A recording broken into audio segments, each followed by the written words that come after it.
Hey Google, how does a blood donation work? Hi everyone, welcome to the Umami Little Asian channel. If you haven't seen my videos before, my name is Nicolette and I am located in Toronto, Canada. Before I dive into today's video, which is going to be about blood donation, a little bit of a background on myself and this channel. I started this channel because of the pandemic. My sister and I have been feeling a little bit disconnected because my sister, Ingrid, she is located in Sydney, Australia, but we are both from here, Ontario, Canada, which is where Toronto is, or Toronto. Because of that, I felt like it would be nice to make some videos to let her visually see how life is back home, just so she can get a little taste of home and we can better connect that way and feel less lonely during this time. In terms of what this channel is going to be about, honestly, I don't know. It's gonna be about a little bit of everything. What I do on a daily basis, what I do with my friends and family, who knows? We'll see. This is a part of me finding my niche and also what I can be passionate about. Enough about me, let's dive into today's topic, which is blood donation. So for this process to make sense, I figured it would be best to go from the before, the during, and the after process of how an overall blood donation works here in Ontario, Canada. So I understand that obviously from country to country, region to region, the process can be a little bit different. For those of you who are curious about donating blood or unsure because, oh, maybe you're scared of needles or you're just hesitant about the whole like giving up your blood type of thing, fear not, I'm going to share with you about how I came about donating blood and how my first time went, and also the most recent time that I went, which was actually just a few days ago. So I managed to get a little bit of footage during the most recent blood donation that I had in a suburban city nearby named Mississauga.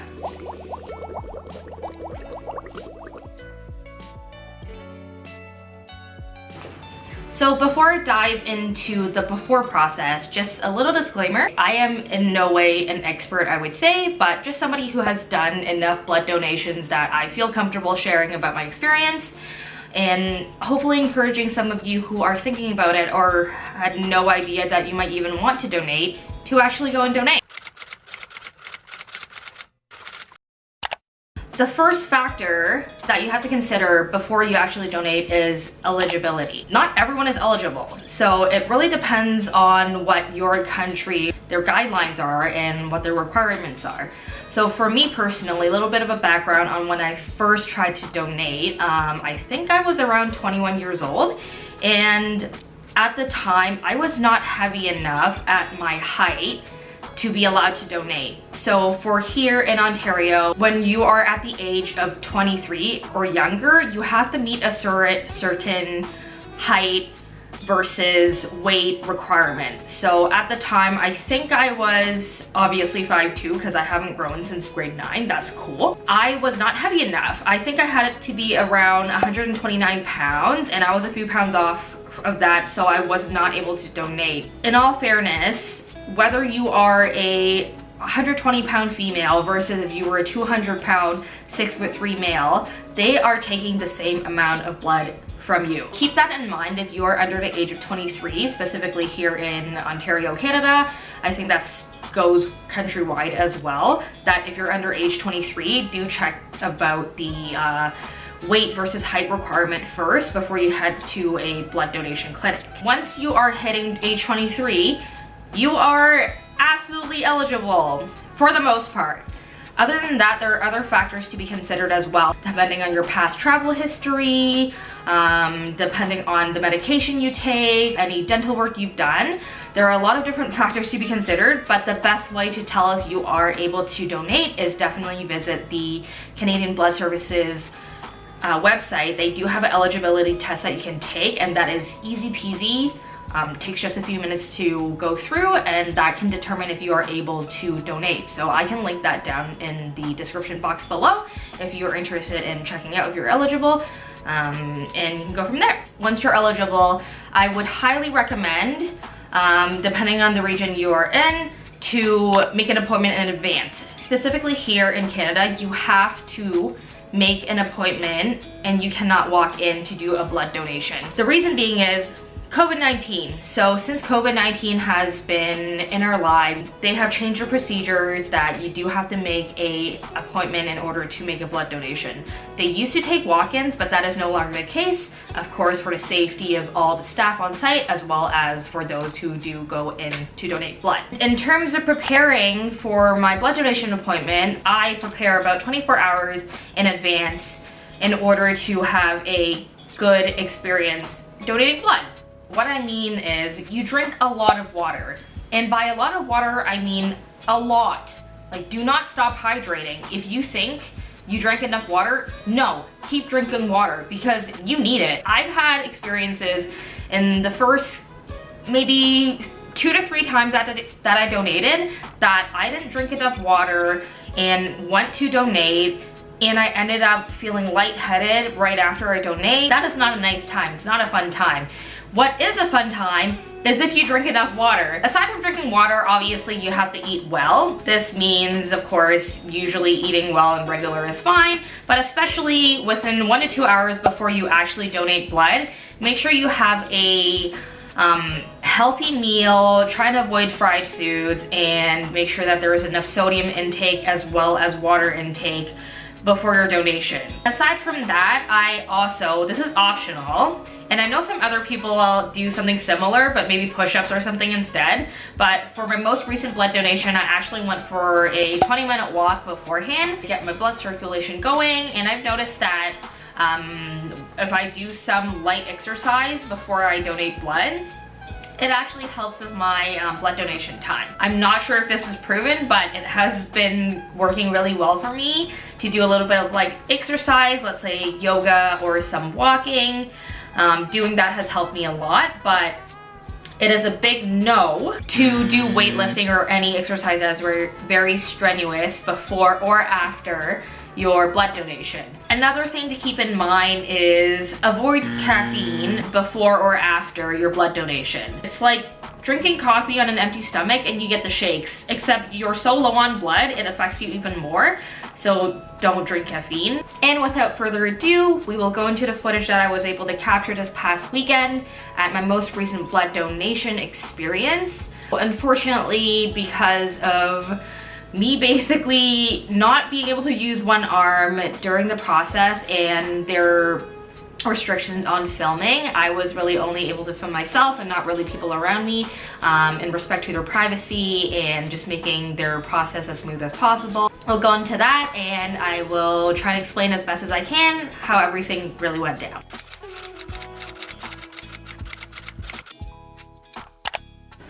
Good morning!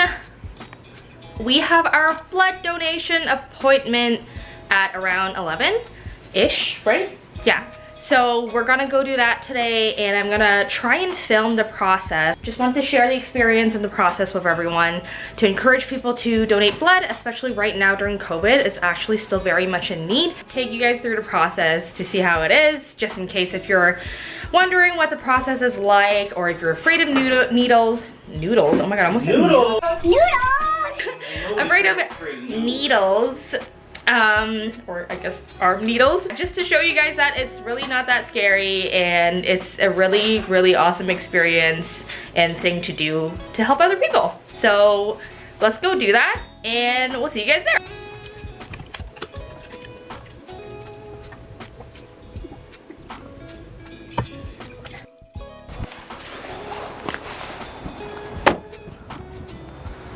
Yeah, it smells like Asian seafood.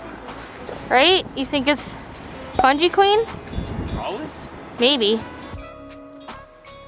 With a standard blood donation, I would say there are about 5 different checkpoints.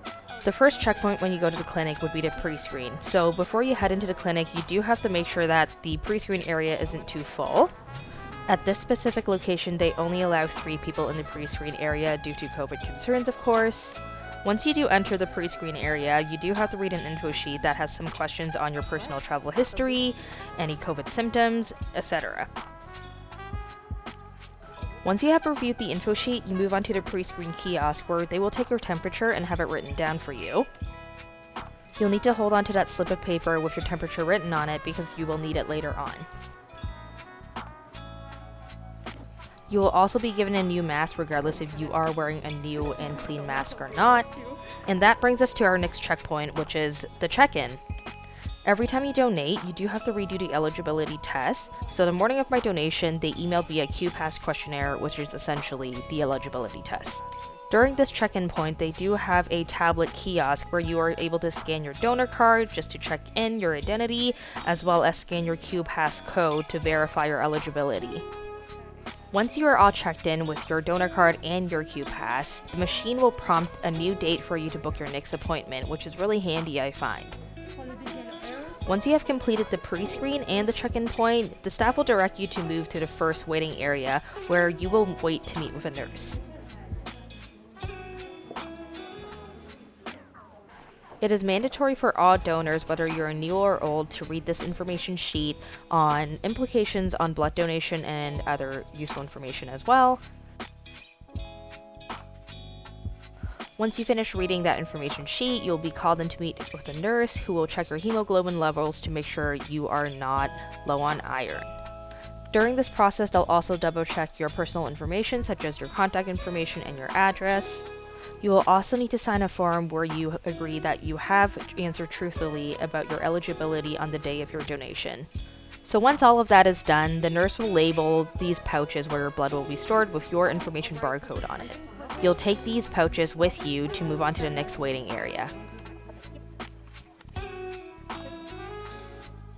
So the 3 checkpoints that we've completed already are all preliminary steps. Before the donation starts, they'll strap your upper arm to swell your vein for puncture. You will have the option to use your left or right arm, but it also does depend on how your skin condition is, whether you have eczema or other skin conditions as well near the donation site. The staff will also disinfect your donation site, as well as give you a paper ball to squeeze in your hand to ensure there is proper blood flow.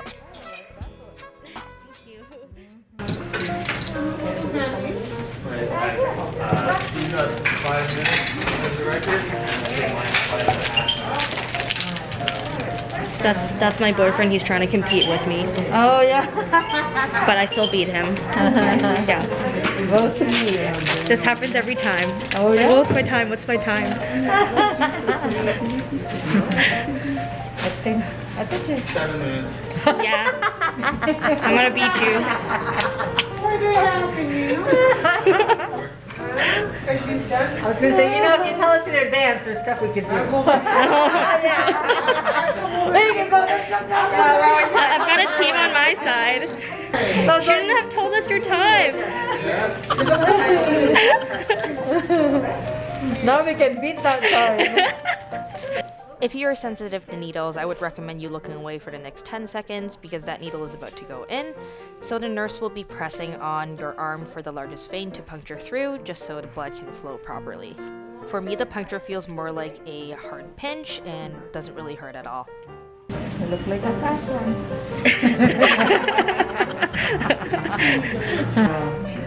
The pellets one, because I'm tired of watching this. I'm tired of watching it. A friend of ours, their son was at their grandma's house and she was... So this one is card 24. Oh, I beat him. Yeah, 524. Once your donation is complete, you'll be asked to put pressure on your donation site, and the staff will wrap your arm to allow the puncture wound to heal properly. You'll also need to sit for another 2 to 3 minutes before you can move on to the next area.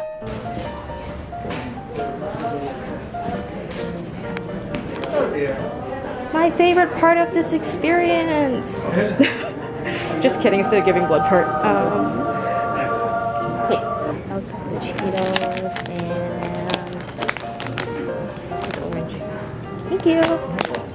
Do I have to sit here for a bit or? I'm feeling okay. Oh, okay. Good. I think we're okay. Good. I'm good. Keep my feet. All right. Grab an Oreo. Huh? Oh my god, okay. Thank you. Thank you so much. Have a good day.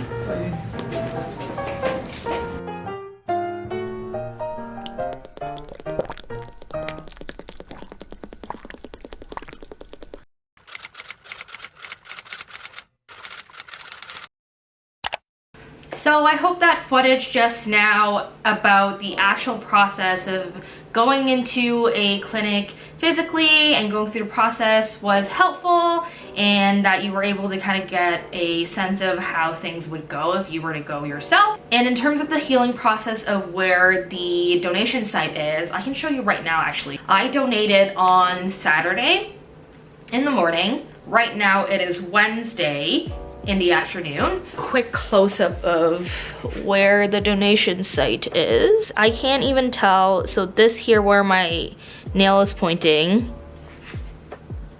is where I had the needle go in, and you can hardly even see it. It's not really even a scab anymore.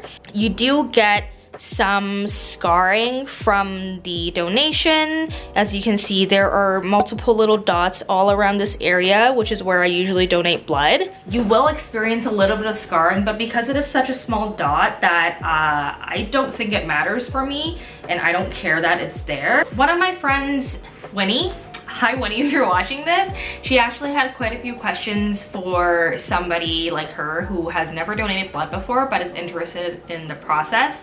That I'm going to answer some questions that she had that I have not covered. So the first question that she asked is first timer tips to prepare before the day of donation. 1, hydrate a lot and make sure you do so at least 24 hours in advance.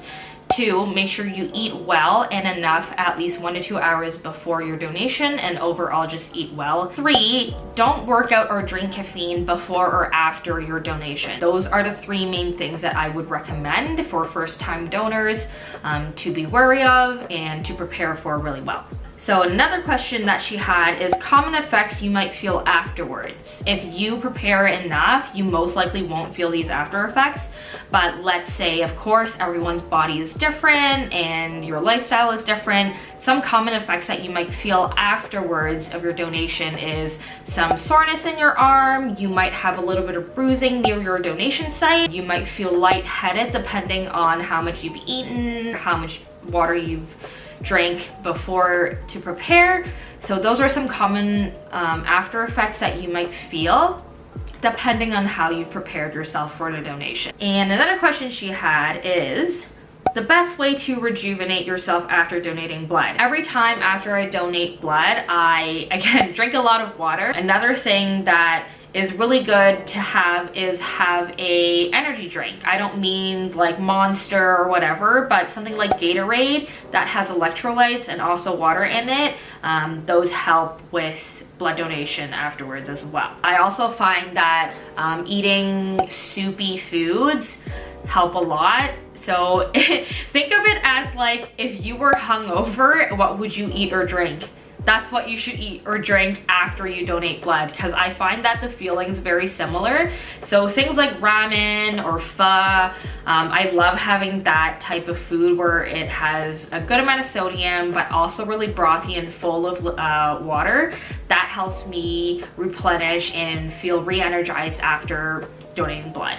And the next question is, where is your blood going to? Because I am a goldfish with the attention span of nothing, I'm gonna grab my laptop. So these are also listed on the website on blood.ca, but mainly in terms of what happens to your blood donation, they take 500 milliliters of blood, so it's approximately 450 milliliters to 500 milliliters. Your blood is divided into 2 main components. One is red blood cells, and the second component being plasma. So the red blood cells carry oxygen to your organs and tissues. It removes carbon dioxide through the lungs, and this aspect is used during emergencies, surgeries, and cancer treatments. And in terms of the second major component, plasma, it is a liquid containing many of your body's proteins that help fight infections and help clotting. Every blood donation pouch helps about 3 people in need because of the various components like the red blood cells and the plasma that are being divided from your blood. Those go to help different people, and on average is about helping 3 people per donation. And the next question that she asked is, if you're feeling uneasy about donating when you get there, can you still back out? Yes, you can absolutely still back out if you are physically there but you suddenly change your mind that you don't feel comfortable donating blood. They won't pressure you into staying to continue and complete your donation. It's entirely up to you. You have your own consent. Even up to the last minute, if you're already seated in the chair and you are wanting to back up last minute, there is no shame to it. It's entirely up to you. Thank you so much for watching this video and allowing me to share my experience of blood donation with you. I hope this video has been informative, and I hope that it does encourage some of you to maybe look into donating blood for your first time. If you have any more questions, feel free to comment below. I'd be happy to share anything that I know, and if I'm able to answer, happy to do that as well. If you like what you see, please do like this video, subscribe, and I hope to see you guys soon again in my next videos. Bye!